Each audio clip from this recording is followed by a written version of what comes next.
네, 반갑습니다. 이상원 집사입니다. 저 간증문에 저는 제목을 하나 붙여봤습니다. 하나님은 나를 사랑하시고 나와 함께 하신 하나님입니다. 21살 청년 시절 저는 버스와 부딪히는 사고로 눈을 뜨니 일주일이 지났었습니다. 그때 정말 다시 태어났습니다. 퇴원할 때 병원장님이 너 같은 놈은 처음이라며 다시 태어났으니 착한 일을 많이 하며 살라고 하셨습니다. 그때 하나님 정말 계신가 하는 이제 고민을 많이 하게 되었습니다. 어린 시절을 또 저희 집은 이제 부산에 저 문현동이라고 있는데 거기 성암사라는 절이 있습니다. 좌측편은 절이고 우측편은 교회가 작은 예배당이 있었습니다. 그때 저 기억은 이제 내게 강 같은 평화 그 찬송을 부르는데 지금 이렇게 안 나오고 이제 전지 같은데 이제 도가지 같은데 적어가지고 선생님이 넘기고 이랬거든요. 근데 이제 부처님 오신 날은 비빔밥하고 깍두기 먹으러 가고 성탄절에는 초코파이하고 우유를 먹으러 교회를 그냥 아무 생각 없이 다녔습니다. 그렇게 생활했는데 이제 사촌 누나와 매형이 있는데 항상 전화를 할 때마다 이제 할렐루야 하고 말하면서 자꾸 거기를 저는 이제 할 말이 그리 없냐고 계속 그렇게 하면 교회도 안 다닌다고 막 성질도 내고 그랬습니다. 그런데 이제 어느 날 누나하고 통화 중에 이제 누나가 너를 위해서 기도하고 있단다 이 말에 정말 저는 이제 한 대 맞은 것처럼 머리가 띵했습니다. 가만히 생각해 보니까 왕이모님도 권사님이고 삼촌도 장로님이고 누나는 사모지 매형 목사님이지 내를 위해서 기도하고 있단다 생각하니 정말 제가 이제 꼴통이었습니다. 정말 이 말이 저한테는 이제 아름다운 구속이 되었습니다. 이제 무슨 생각과 무슨 행동을 하든지 항상 머릿속에서 기도하고 있단다는 소리가 들려왔습니다. 이때 이제 제가 이제 변화되기 시작했습니다. 예, 기도의 힘이라고 저는 믿습니다. 청년부 생활도 열심히 했습니다. 저는 이제 새가족부도 섬기고 순장도 해보고 헬퍼도 하고 또 총무도 해보고 제 자신이 정말 놀랐습니다. 제 꼴통이 이렇게 이제 변해가니까 진짜 하나님께서 저를 막 몰아가시는 듯 했습니다. 그렇게 이제 신앙생활하고 있던 중에 또 저는 제 친구를 이름을 밝힐 수도 있는데 강재우이라는 친구가 있습니다. 전도하게 됐는데 그때부터 이제 제 친구 한 영혼을 위해서 정말 간절하게 기도하게 된 제 자신을 보게 되었습니다. 그리고 제 친구가 잘 정착하고 정말 한 영혼이 잘 되니까 친구 형님, 권욱이 형님과 동생, 누나, 부모님 그 집안이 다 이제 교회를 다니게 되었습니다. 그리고 제 다니던 교회 때 동력 선교학교라는 게 있었는데 거기서 같이 친구하고 일본에 단기 선교까지 갔다 왔습니다. 그리고 집사님 소개로 믿는 자매와 결혼도 해가지고 지금 잘 살고 있습니다. 이때 정말 저는 느낀 게 이것이 이제 전도의 열매고 정말 기도의 힘이구나를 정말 느끼고 좀 희열을 정말 느꼈습니다. 그런데 이제 저에겐 또 큰 문제가 있었습니다. 어릴 적부터 저를 키우신 할머니가 저한테는 큰 신앙의 부담이었습니다. 할머니 맨날 이제 내가 할머니 교회 가서 이러면은 야야 예배당이고 절이고 다 똑같아 하시면서 할머니 그렇게 하셨거든요. 그런데 이제 한 해 한 해 갈수록 이제 희망이 보이기 시작했습니다. 결혼을 하고 이제 자식도 이제 3명이나 놓고 또 청년 때와는 다르게 생활을 하니 할머니께서도 변하기 시작했습니다. 이제 말씀 중에 내 마음의 하나님이라고 하시는 것이었습니다. 그리고 안유한 담임 목사님께서 안산에 할머니 모시고 있을 때 이제 저희 집에 다녀가신 후부터는 할머님이 정말 제 눈에 보였습니다. 하나님 믿는 게 정말 눈에 보였습니다. 정말 하나님 믿기 시작하시는 것이었습니다. 지금도 천국에 계신 할머니만 생각하면 그냥 눈물이 납니다. 감사의 눈물과 이제 회개의 눈물. 살아계실 때 좀 더 잘해드릴 걸 하고 말입니다. 저한테 이제 교회를 왜 다니냐고 물으시면 저는 안 다니면 죽을 것 같아서 다닌다고 합니다. 정말 간절함입니다. 앞으로 말씀과 기도로 무장한 그리스도의 용사가 되셔서 승리의 삶, 복된 삶을 살아가길 간절히 소망합니다.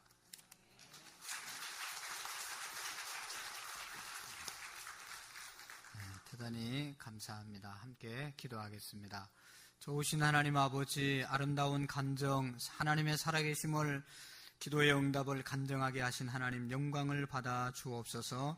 또 찬양대를 통해서 받으신 영광 하나님 날마다 우리에게 한량없는 은혜와 복으로 채워주시고 찬양대원들과 하나님 아버지 이 자리에 와서 앉아있는 우리 모두가 살아계신 하나님을 인정하며 만나며 고백하며 선포하며 전하며 살아갈 수 있는 온전한 믿음의 사람들 되게 해 주옵소서.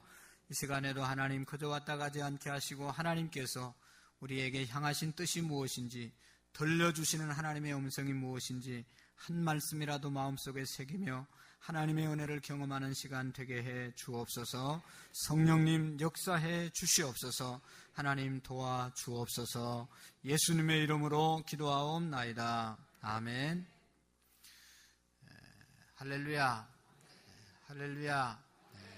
오늘은 5월 두 번째 주일, 또 우리 교회 절기로서는 어버이 주일로 지키는 그러한 가정의 달입니다. 다시 한번 우리 온 성도들의 가정에 하나님의 복이, 하나님이 주시는 행복이 넘치는 은혜가 있기를 축원합니다.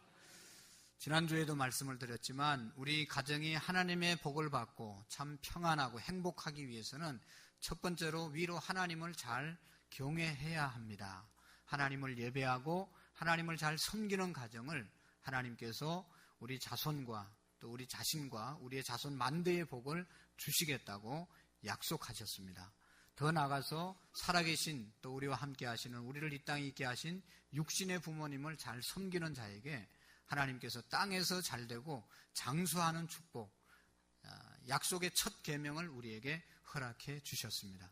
하나님의 말씀대로 우리의 부모님들 잘 섬겨서 약속의 첫 계명이 우리에게 이루어지는 축복이 있기를 축원합니다. 하나님을 잘 섬기는 것이 무엇일까? 하나님을 잘 경외하는 것이 무엇일까? 예배 시간마다 참석하고 예배 시간마다 뜨겁게 찬양하고 예배 시간마다 열심히 헌금을 드리는 것이 하나님을 잘 섬기는 표현이 되는 것입니다. 뿐만 아니라 거기에서 그치면 안 되고 눈에 보이는 육신의 부모님, 눈에 보이는 형제와 자매, 내 곁에 함께 있는 우리 아내와 남편들을 함께 사랑하고 섬기며 나가는 삶이 신앙생활을 잘 하는 것입니다. 오늘날 우리의 신앙의 생활은 많은 그리스도인들이 하나님과의 관계, 직선적인 관계는 잘 되어 있는데 옆에 있는 수평적인 관계가 제대로 잘 안 되어 있는 사람들이 너무나 많습니다. 하나님을 이렇게 찬양대원들이 얼마나 은혜롭게 찬양을 합니까? 옆에 있는 찬양대원들도 함께 사랑하고 함께 나누고 함께 돌보고 섬겨야 그것이 100% 신앙생활 잘 하는 것입니다. 하나님을 잘 섬기는데 우리의 부모님을 잘못 섬긴다든지 아내와 남편을 잘못 사랑하고 섬긴다든지 그러면 우리의 신앙은 온전하지 못한 것입니다. 하나님께서 보실 때 기뻐하지 않는 짝신앙이 되고 마는 것입니다. 오늘 우리는 온전하게 신앙의 생활을 할 수 있기를 축원합니다. 존 칼빈은 말하기를, 장로교를 만든 우리 칼빈 선생님은 우리 그리스도인들에게는 세 부모가 있다고 그랬습니다. 한 부모는 하나님 아버지고 또 한 부모는 육신의 부모님이고 또 한 부모는 영적으로 우리를 인도하는 자들, 리더들을 우리가 부모로 섬기라고 말했습니다. 어쨌든 우리가 약속의 첫 계명을 잘 지켜서 땅에서도 잘 되고 하늘에서도 복받는 그런 은혜가 있기를 축원합니다. 여러분, 이 땅 가운데 들려오는 소식들은 우리에게 절망의 소식들이 너무나 많습니다. 신문을 봐도 뉴스를 들어도 인터넷을 뒤져봐도 우리에게 희망적인 일보다는 절망스러운 사건들이 계속해서 일어나고 있는 것을 부인할 수가 없습니다. 절망의 소식이 끊임없이 들려오지만 오늘 저와 여러분들, 하나님을, 예수님을 구주로 믿는 저와 여러분들은 절망해서는 안 되고 그 절망 가운데서도 희망의 삶을 살아갈 수 있기를 축원합니다. 왜 우리가 희망의 삶을 살아야 됩니까? 우리 예수님께서는 우리에게 희망을 주시고 우리에게 용기를 주시고 우리와 늘 함께 하시는 하나님이시기 때문인 것입니다. 여러분, 우리가 믿는 기독교, 이 예수교는 희망의 종교입니다. 성경을 열어보면 창세기 1장 1절이 나오는데 창세기 1장 1절에 하나님이 말씀으로 천지를 창조하신 사건이 나오면서 첫째 날 하나님께서 이 빛을 만드시고 저녁이 되며 아침이 되니 첫째 날이니라, 둘째 날이니라. 저녁이 되며 아침이 되니 다음 날이 되고, 그래서 저녁이 되며 아침이 되니 라는 말씀이 계속 천지를 창조할 때부터 나옵니다. 저녁이 왔지만 다음날 아침이 오는 것이 바로 기독교, 하나님의 섭리라는 것을 우리가 깨닫게 되는 것입니다. 그래서 기독교는 아침의 종교이고 밤이 다가올지라도 우리에게는 곧 희망의 아침, 축복의 아침, 은혜의 아침, 살림의 아침이 밝아올 것을 믿습니다. 그런 거로 절대로 낙심하거나 어려운 일이 와도 포기하지 마시고 뒤로 물러서지 말고 믿음의 주요 온전케 하신 예수 그리스도를 바라보는 저와 여러분들이 되기를 축원합니다. 오늘 말씀은 사도 바울 선생님이 빌립보 감옥에 갇혔습니다. 절망의 밤을 어떻게 극복했는지, 희망의 아침을 어떻게 맞이했는지를 오늘 본문을 통해서 우리가 깨닫게 되는 것입니다. 여러분, 우리의 가정들도 어려움이 있더라도 희망의 예수님, 희망의 종교를 믿는 저와 여러분들이 희망을 갖는 그런 은혜가 있어지기를 축원합니다. 먼저 여러분, 오늘 성경에 보면 빌립보 감옥에 사도 바울이 갇히죠. 사도 바울 선생님의 얘기를 먼저 합니다. 사도 바울이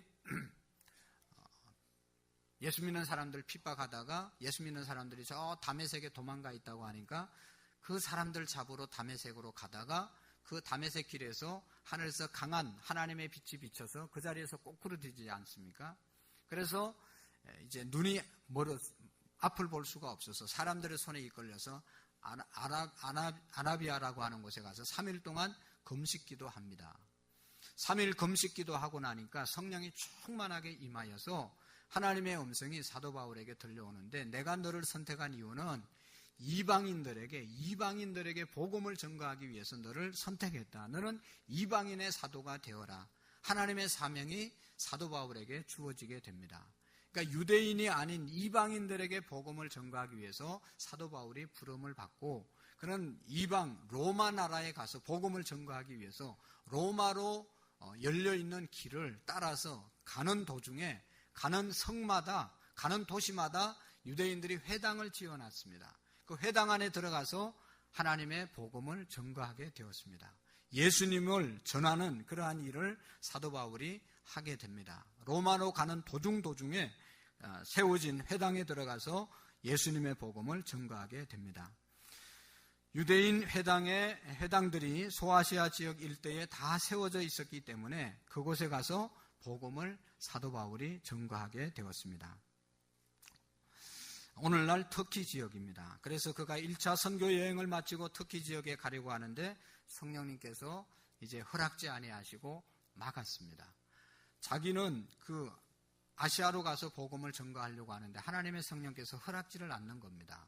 근데 드로아에 와서 환상을 보게 되는데 밤에 꿈을 꾸었는데 마게도냐 사람, 그리스 사람이 이제 항구에 나타나서 사도 바울에게 계속 손짓을 하면서 이리로 와서 우리를 도와주세요. 이리로 와서 우리를 도와주세요 하는 그런 환상을 보게 됩니다.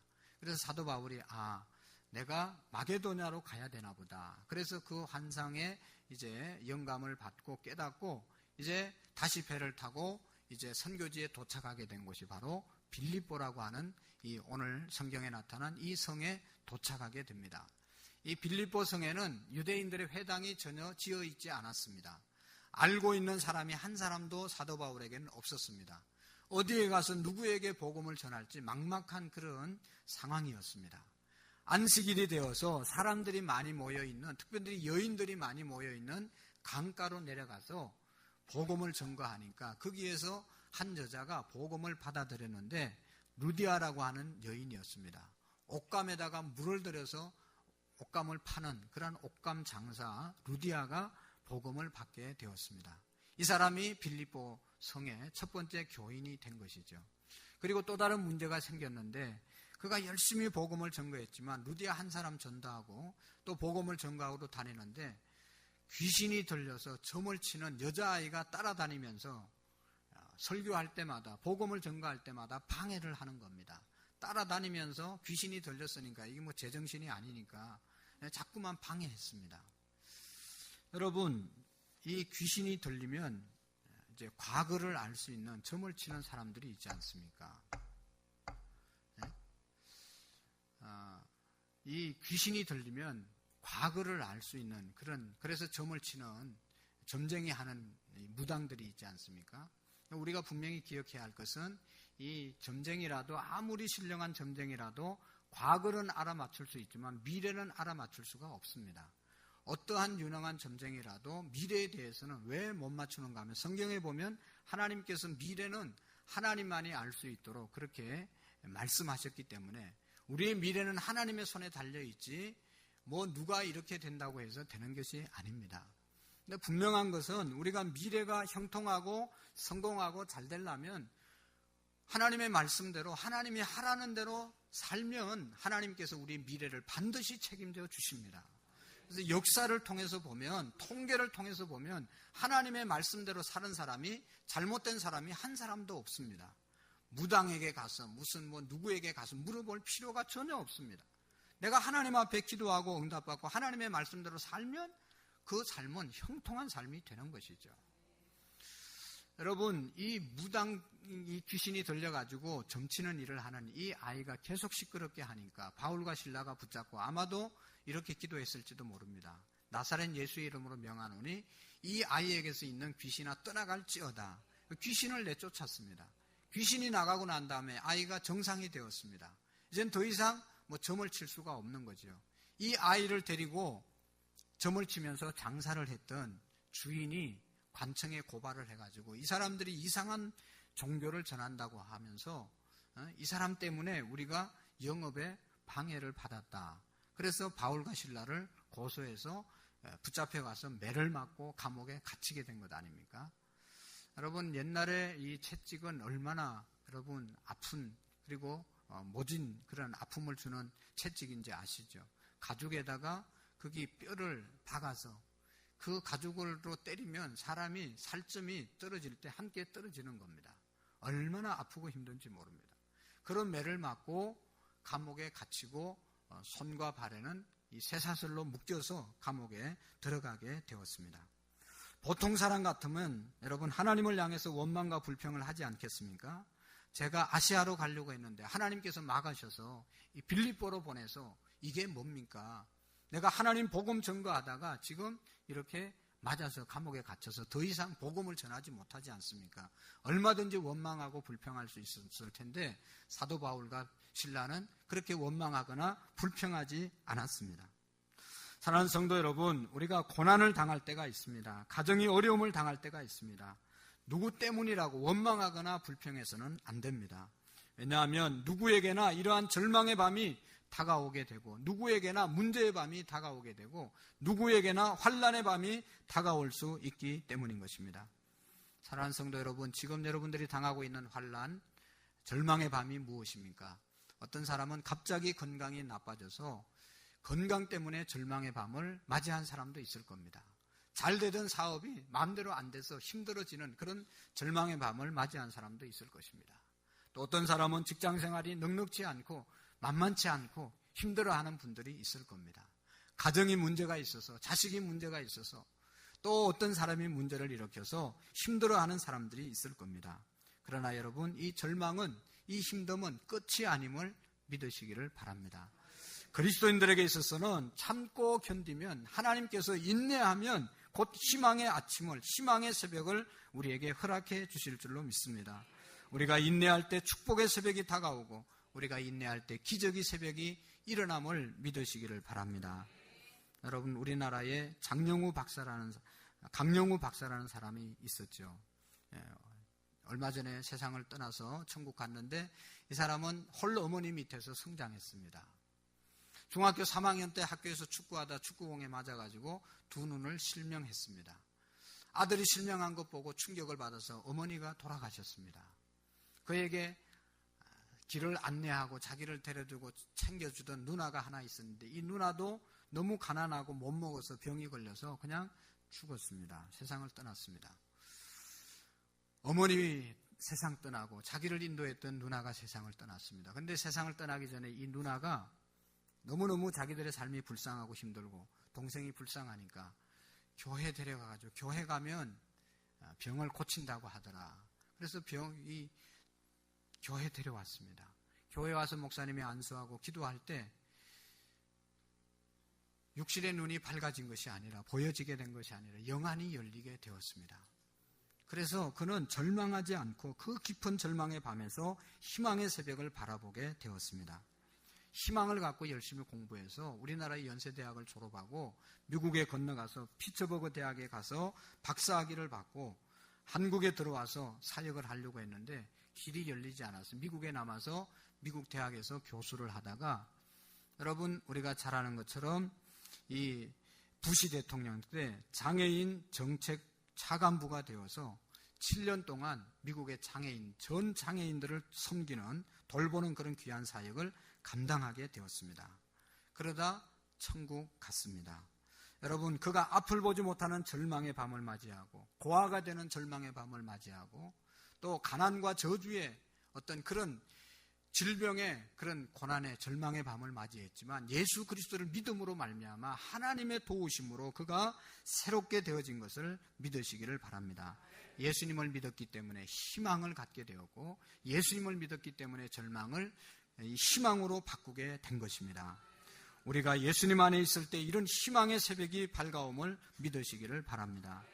여러분 이 밤에 사도 바울이 신라와 함께 뭘 했습니까? 25절의 말씀을 우리 다 같이 한번 보시겠습니다. 절망의 밤에 사도 바울이 했던 일, 시작. 한밤중에 바울과 신라가 기도하고 하나님을 찬송하며 제수들이 듣더라. 아멘.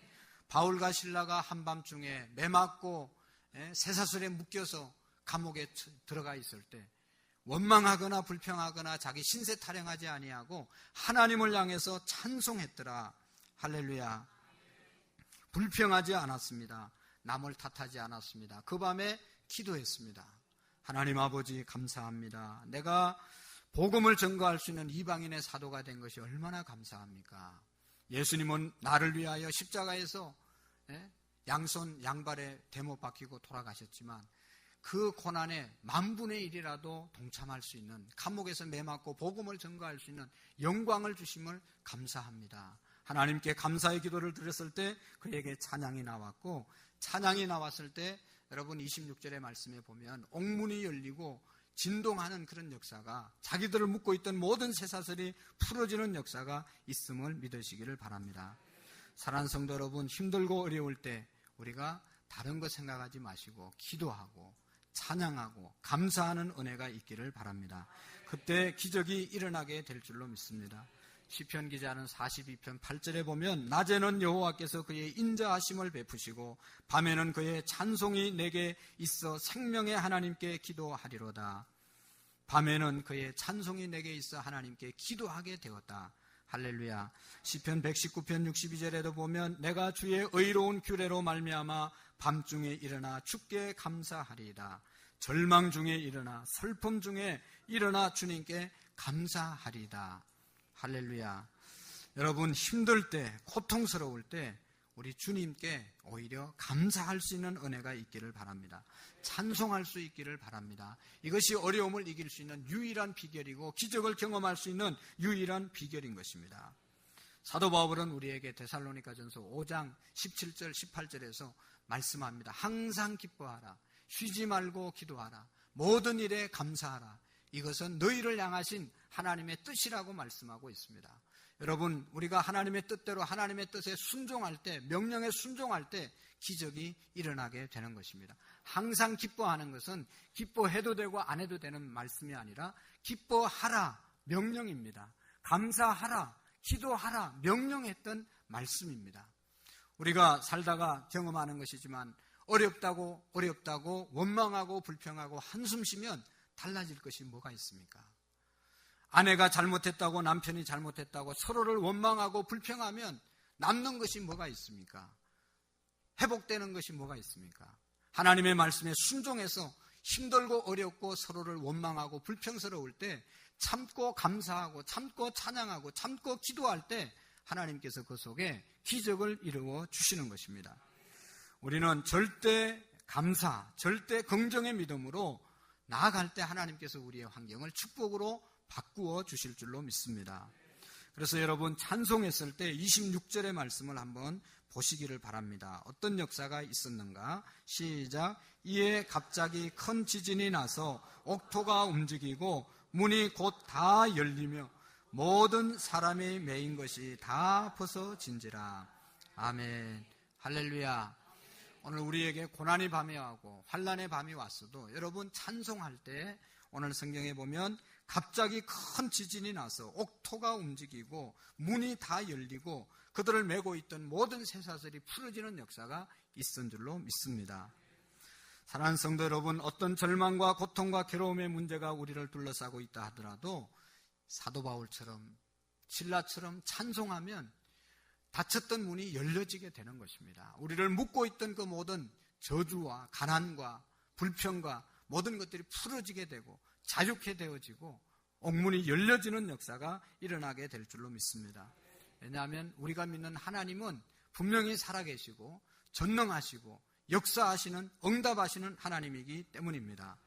절망이 변해서 우리를 희망으로 바꾸어 주시고 여러분 슬픔을 기쁨으로 바꾸어 주시고 저주와 가난을 축복과 부유로 바꾸어 주시는 분이 우리가 믿는 하나님인 줄로 믿습니다. 여러분 절망 중에 가장 큰 절망은 자식을 잃은 절망이 아니겠습니까? 여러분 정성자라고 하는 권사님이 이런 책을 썼습니다. 너는 하나님의 메시지란다. 너는 하나님의 메시지란다. 이런 책을 썼는데 이 사람은 얼마나 부유하게 부족함이 없이 성장했는지 모릅니다. 결혼을 하고도 어디를 가든지 대우받고 내놓으라고 그렇게 살아갔습니다. 왜냐하면 5살 때부터 피아노를 배워서 이 사람이 서울 음대를 졸업했습니다. 교회에서 찬양단을 선교 찬양단을 만들어서 찬양을 하면서 하나님께 영광 돌리며 여러 곳에 가며 선교를 했습니다. 그 남편은 미국에서 공부를 하고 카나다로 넘어가서 카나다에서 41개 직업 전문대학과 그 다음에 2개의 종합대학을 경영하는 캐나다 최대 교육의 그룹의 회장이 되었습니다.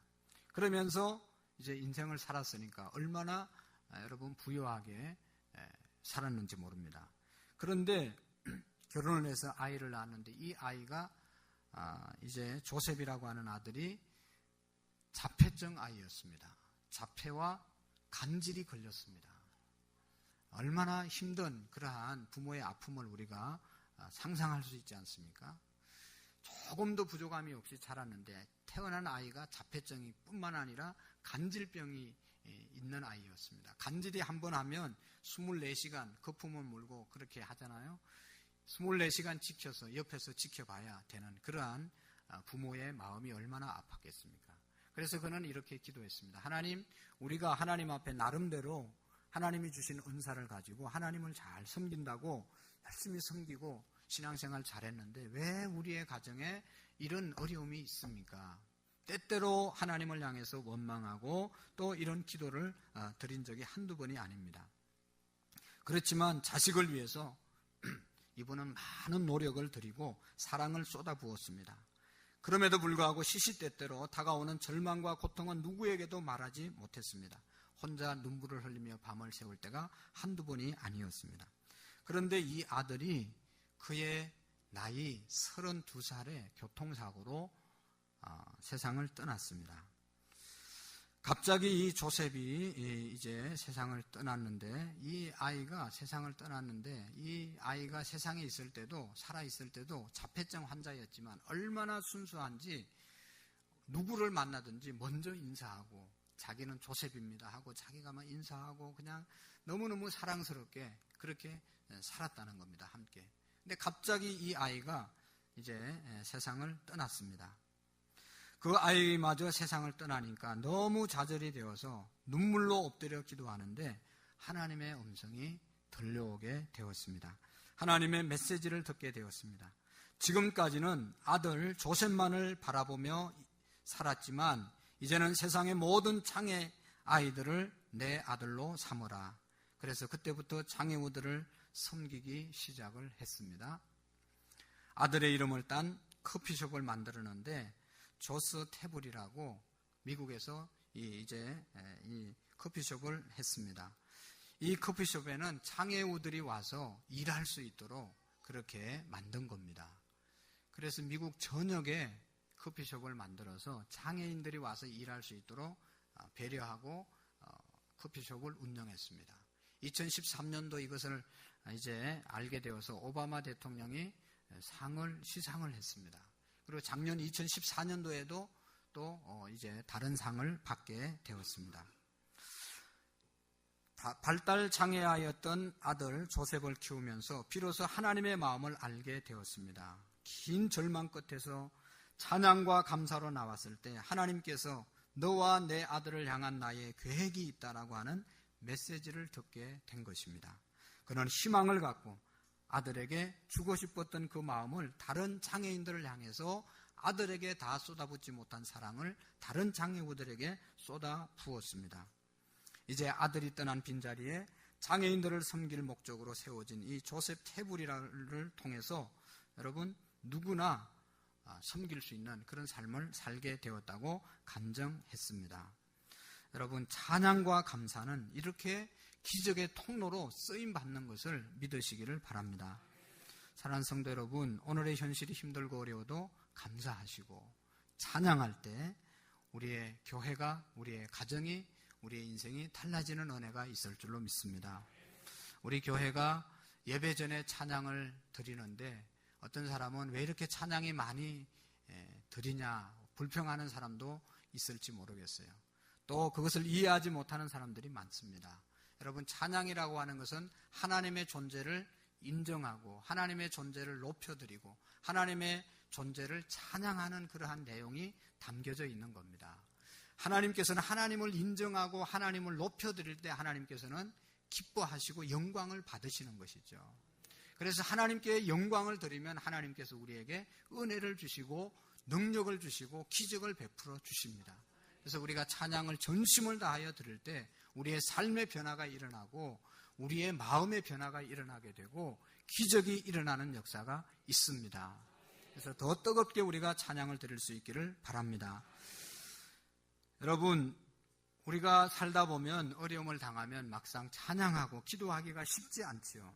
그러나 여러분, 우리가 기도하고 찬양 드릴 때 하나님께서 또 은혜를 주시고 이 절망의 밤이 희망의 밤으로 바뀌어지게 되는 것입니다. 오늘 26절에 보면 25절에 찬양하고 26절에 보면 옥토가 흔들리고 옥문이 열리고 그 이후에 사건이 더 놀라운 사건이 일어납니다. 옥문이 열려졌을 때 간수가 졸다가 깨가지고 놀래서 옥문이 열려져 있으니까 옥 안에 있는 모든 죄수들이 도망갔을 것을 미리 생각하고 칼을 뽑아서 자결 하려고 합니다. 그때 감옥 안에 있던 바울이 뭐라고 말합니까? 큰 소리로 외쳐서 내 몸을 상하게 하지 말라. 우리가 여기 있다고 소리칩니다. 도망가지 않고 그 자리에 앉아 있었습니다. 그럴 때 간수가 등불을 들고 달려와서 떨면서 바울과 실라 앞에 무릎을 꿇고 우리가 이제 어떻게 하면 되냐 그렇게 묻지 않습니까? 얼마나 놀라운 역사입니까? 어젯밤까지만 하더라도 구두발로 짓밟고 채찍으로 때리고 무시하고 욕하고 그랬던 사람이 막대했던 간수가 이제는 무릎을 꿇고 바울과 실라에게 어떻게 하면 우리가 살 수 있냐 살 길을 알려달라고 무릎을 꿇는 역사가 일어나게 되었습니다. 여러분, 그럴 때 사도 바울이 뭐라고 말합니까? 31절 말씀은 너무 중요한 말씀입니다. 우리 다 같이 한번 읽어보시겠습니다. 시작. 이르시되 주 예수를 믿어라. 그리하면 너와 내 집이 구원을 받으리라 하고. 아멘. 잘 읽으셨습니다. 다시 한번 읽어보겠습니다. 시작. 이르시되 주 예수를 믿어라. 그리하면 너와 내 집이 구원을 받으리라 하고. 아멘. 할렐루야. 감옥 안에서 원망하지 않고 불평하지 않고 찬양과 감사로 하나님께 올려드렸을 때 옥문이 열리는 역사가 있을 뿐만 아니라 자기를 무시하고 때렸던 사람이 무릎을 꿇는 역사가 일어나게 되고 그에게 복음을 전거해서 그 사람이 예수님을 믿고 중요한 것은 그 사람과 처음에 얘기했던 루디아라는 사람 두 사람을 통해서 빌립보의 교회가 세워지게 되고 이 빌립보 교회가 사도 바울이 감옥에 갇혔을 때 사도 바울이 사역하면서 어려움을 당할 때 제일 마지막까지 가장 큰 도움을 주는 교회로 세워지게 되었습니다. 할렐루야. 그 절망의 밤에 원망하지 않고 불평하지 않고 감사와 찬양으로 나갔을 때 빌립보 교회가 세워졌다는 사실을 우리가 기억해야 합니다. 여러분, 오늘 우리의 가정이 우리의 교회가 은혜로운 하나님의 축복을 받는 공동체로 세워지기 위해서는 감사와 찬양으로 나갈 때 하나님께서 우리의 공동체를 통해서 하나님의 역사를 이루어 가실 줄로 믿습니다. 여러분, 하나님의 축복이 오기 전에 환난이 우리에게 옴을 믿으시기를 바랍니다. 그래서 이 환난을 통과할 때 하나님의 축복을 우리가 누릴 수가 있는 것입니다. 고난이 심할수록 하나님의 축복이 큰 것을 기억하시기를 바랍니다. 강원도 속초를 가다 보면 또 뭐 다른 지역에도 있는데 그 높은 언덕에 이 바람을 맞으면 돌아가는 팔랑개비를 만들어 놓았습니다. 그것은 돌아가면 전기를 일으키는 그런 기계죠. 뭐라고 그러는지 모르겠는데 바람이 세게 불면 막 빨리 돌아가서 날개가 잘 보이지 않지만 천천히 불면 천천히 돌아갑니다. 근데 여러분, 바람이 세게 불면 빨리 돌아가면 많은 전기를 일으키는 겁니다. 근데 바람이 살살 불면 이게 슬슬 돌아가기 때문에 에너지가 별로 생기지 않습니다. 여러분, 우리의 인생도 마찬가지입니다. 우리 주님 안에 있는 인생은 심한 풍랑과 환난과 박해와 어려움이 심하면 심할수록 여러분, 하나님께서 우리에게 주시는 은혜가 크다는 것을 믿으시기를 바랍니다. 하나님을 믿는 믿음의 에너지가 더 여러분 단단해지고 충실해지는 것입니다. 지혜로운 사공은 바람과 또 파도를 자기들이 갈 목적지를 향해서 잘 이용해서 목적지까지 더 잘 도착하지 않습니까? 마찬가지로 어떤 문제와 어려움, 고통이 우리에게 다가온다 하더라도 우리가 주님 앞에 감사와 찬양으로 서면 하나님께서 우리에게 예정하신 축복의 도착지로 더 빨리 갈 줄로 믿습니다. 때문에 절대로 여러분 낙심하지 마시고, 절대로 포기하지 마시고, 절대로 우리가 물러서지 마시고, 원망이나 불평을 거치고 감사와 찬양으로 하나님 앞에 서는 저와 여러분들이 되기를 원합니다. 기도하시겠습니다. 하나님 아버지, 감사합니다. 우리의 삶을 하나님께서 인도하시고 주장하시는 줄로 믿습니다. 힘들고 어려울 때 주님 의지하고 우리 모두가 승리하게 하시고 감사와 감격으로 세워지게 해주시고 원망과 불평이 없는 삶을 살아갈 수 있도록 도와주시옵소서. 예수님의 이름으로 감사하며 기도하옵나이다. 아멘.